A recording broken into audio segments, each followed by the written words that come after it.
you get those suckers? It took me a couple of days to track the Daltons down. They can't get away with this! And in that time, a whole posse of local vigilantes offered to lend a hand. We'll track him to the ends of the earth. They seemed as determined as me to find those outlaws. But as we headed into those swamps, it was like I had my own private army. There was no way those boys were getting away this time.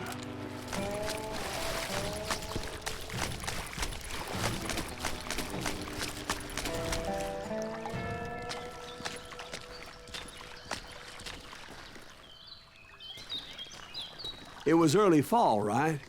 Beautiful time of year. At least you had the weather on your side. Not by my recollection. It was damp and foggy as hell.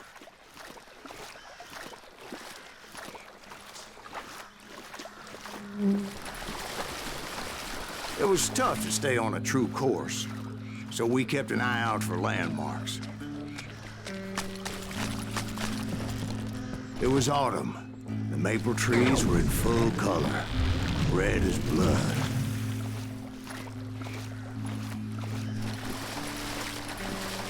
The rains that year were torrential, so the whole area was flooded.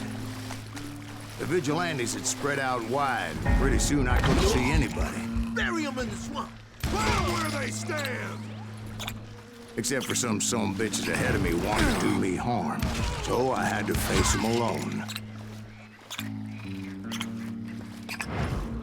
I wondered why my compatriots didn't come running when they heard the shots. So did you find the Daltons? Not yet, but I did have the questionable pleasure of meeting a few of their friends.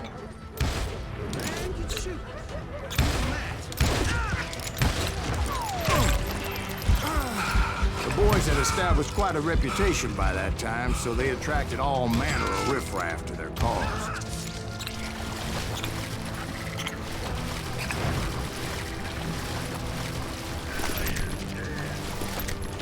Kill him, for Christ's sake!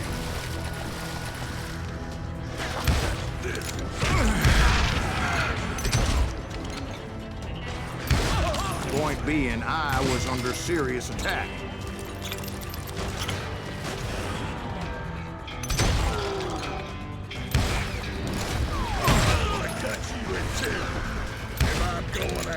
And my reinforcements was nowhere to be seen.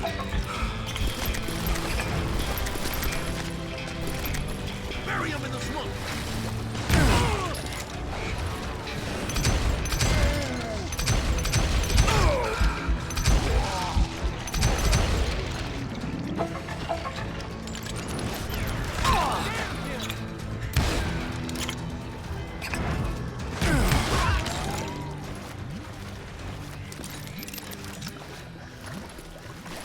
But luckily, a barn materialized as if right before my eyes. I scrambled up top to get a better view. But just ended up falling inside. So, how did you get out? The barn doors was open. About right then, I saw some suspicious characters running through the bushes. Of course, I followed them. But that goddamn swamp was like a goddamn maze, and pretty soon I had no goddamn idea where I was. Steve? Steve? Steve! Huh? Oh, no, I'm listening. Indians surrounded me from all sides.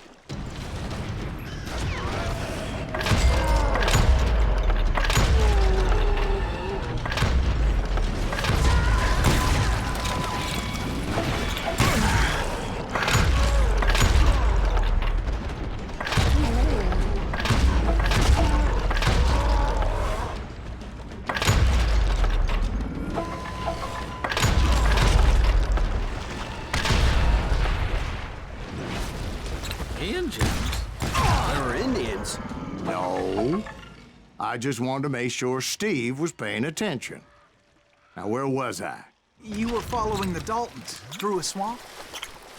That's right. See, Steve? Dwight's paying attention. No, I'm listening. I was just resting my eyes. So, where was I? The Daltons. Right. See, there's a reason so many outlaw gangs are made up of brothers. Being a brother is a very sacred thing. It's a bond like no other. Stop that, son of a bitch! So did you ever find the damn Daltons? Not yet, but I did find a few of their cousins. You Kansans breed like rabbits. More Smiths or Heimhoffers or who knows what. But hell, what's more important than family? I bet Ben knows what I'm talking about.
Those Dalton boys were out there somewhere, standing together against anyone who would threaten them.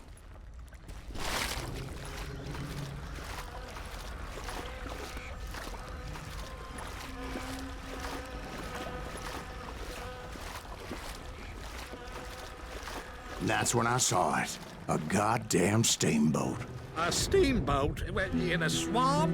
Yeah, Steve, but this wasn't much more than a wreck, really. But how'd a damn steamboat end up in the swamps? Guess it floated off during the flood of '89. Now, was it a stern wheeler or a side wheeler? What? Does that really make a difference, Steve? It was a steamboat with a goddamn army on board. It was in that a fusillade of bullets come raining down from on high, and those vigilantes who accompanied me weren't anywhere to be found. But among those men that were shooting at me, I thought I saw some familiar faces. I'm done with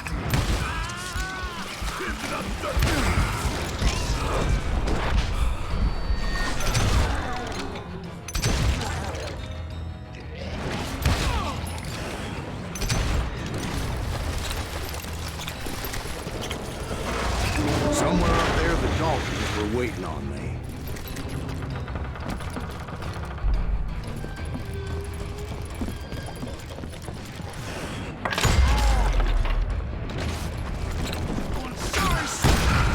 Sounds like you don't give up too easy. That's the kind of man I am, Ben. I set out to do something. I do it. Surrender just ain't in my nature. Plus, I'm stubborn as hell.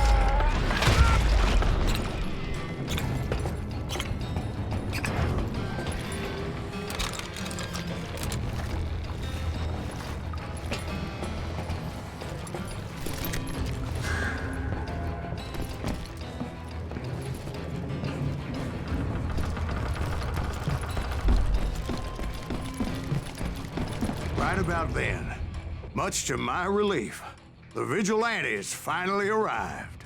Their leader motioned at a cabin in the middle of the top deck. pointing me directly at the Daltons. I finally had them, after months of dogged pursuit. But it turned out that they had me. Take him out! I'm sending you to hell!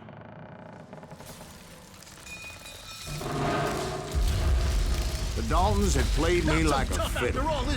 Apparently, the vigilantes were on their damn payroll. They didn't just want to shoot me. They wanted to burn me alive.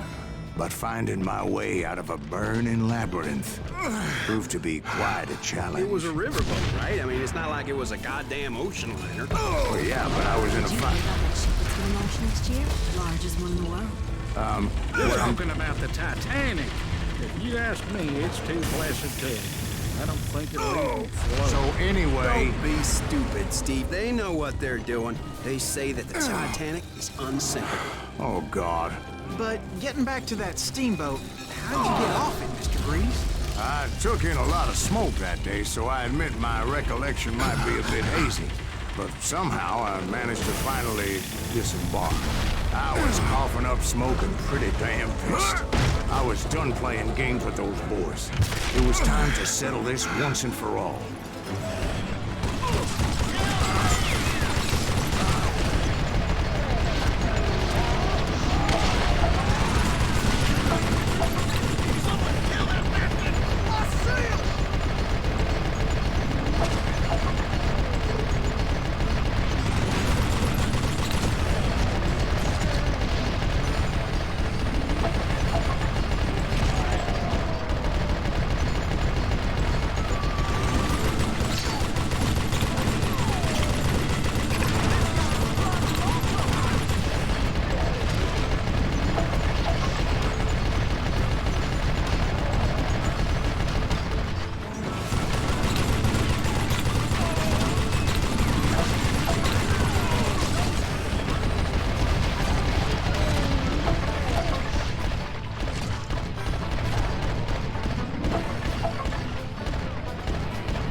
Weren't about to come at me one at a time.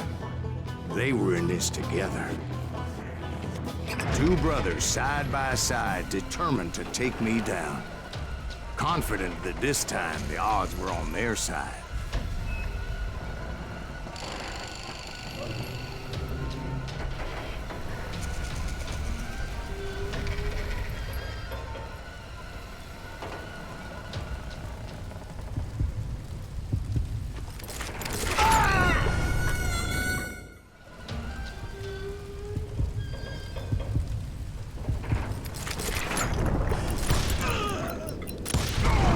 They got it wrong. A sad end for those two. If they'd only known that Emmett was still alive despite his wounds. Paroled 14 years later, he moved to California and sold real estate and lived off the legend of that fateful day. And the tragic death of his two brothers.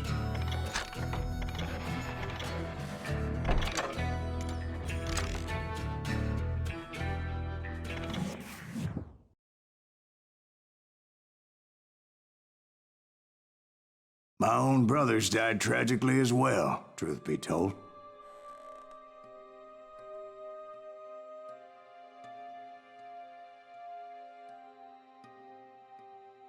It was 1868, and me and my older brothers were pulling a tidy profit running cattle into Juarez, Mexico. One night after my brothers retired for the evening, I found a little poker game in a cantina with a couple of cowboys. And I just couldn't lose. I even won an old Spanish coin that had to be 100 years old. Well, I was mighty pleased with myself the next morning as my brothers and I rode for Texas. But before we crossed the border, those cowboys caught up with us. It was Johnny Ringo, Roscoe Bob Bryant, and another asshole named Jim. They wanted their money back and everything else we had, including our lives, as those boys didn't want us coming for them later. Bob put that old Spanish coin in my mouth and said, "I won't have it said that I left you with nothing, boy." those horses bolted, and there we hung as those bastards rode away. The branch finally snapped under the weight of the three of us, but being my older brothers were bigger and heavier, they were already dead. And right then I swore to myself that I would avenge them. Ringo you know about. But Bob eluded me, until I heard he was riding with the Wild Bunch.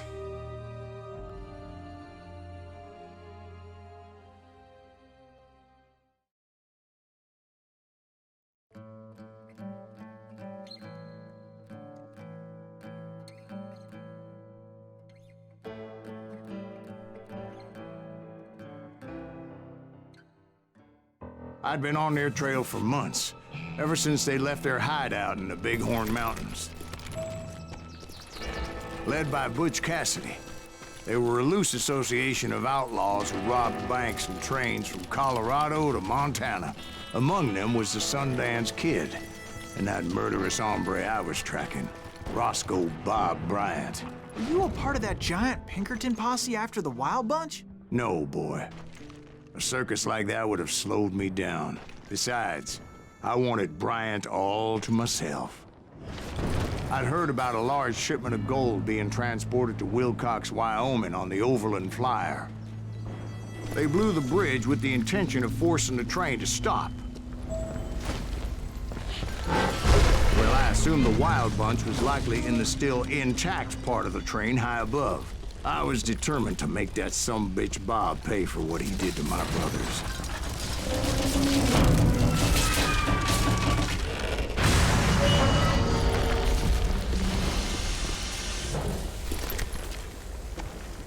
I found the device they used to blow the tracks, so I knew I was headed in the right direction. My ears are still ringing from blowing up that bridge. What'd you say? I can't hear a goddamn thing. Well, I made my way off unscathed and came upon a few members of the gang and had no choice but to dispatch them. Shit, that silent scream. From there, I had to negotiate an even more precarious route. But first, I would need to get my ass out of there.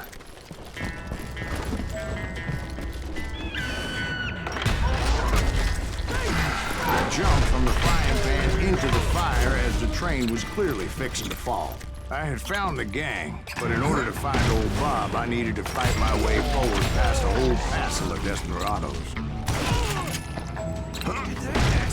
Outside, inside, any way I could, I made my way towards my prey. Who wanted the passenger? It was mostly a freight train, as I recall. There were no passengers aboard that day.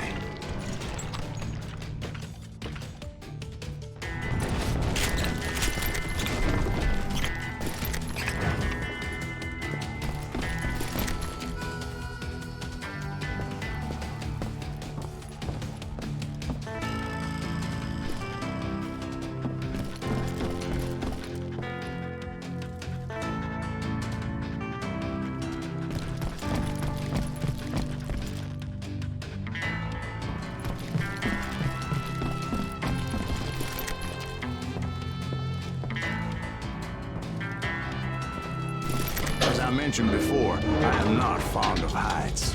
But I was too busy dodging bullets to worry about falling to my death. Odds were I was likely to die that day anyway. So I was determined to take down as many of those bastards as I could.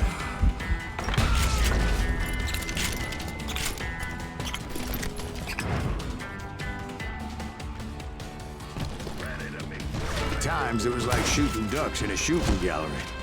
The only difference is these damn ducks shot back.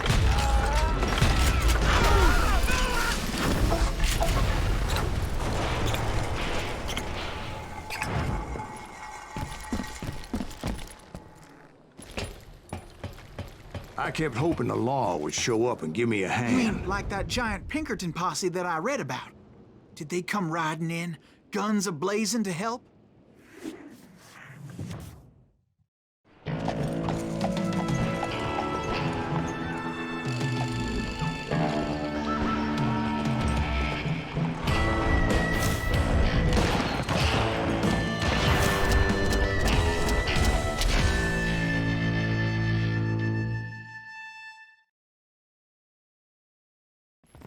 Help? From the Pinkertons? No, son. I had to fight the Wild Bunch all by my lonesome, as usual. Who the hell is that? He's out of his mind! Got cover! Retreat! Retreat! He's killing everybody! He'll kill us all!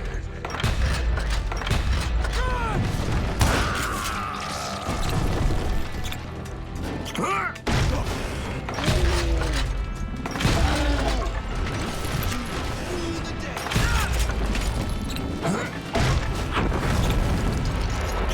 My guess is those dime novels didn't portray this as it happened, did they? Only a few stragglers were left. I had to cut them down pronto if I was going to stay on old Bob's trail.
Once I silenced all those guns, I went searching for my nemesis, determined to finally have my justice. But the only survivor who welcomed me was George Flat-Nose Curry. Who was he? The fastest gun in the gang. Right after Sundance, I mean. And Kid Curry, and maybe Elsie Lay. Though some folks might dispute that.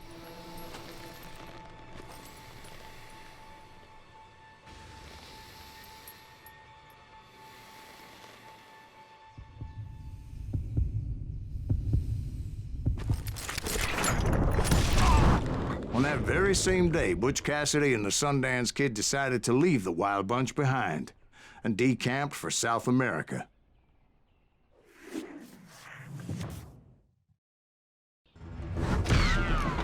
They ended up living down there for many years, but I'm sure you already know all about that.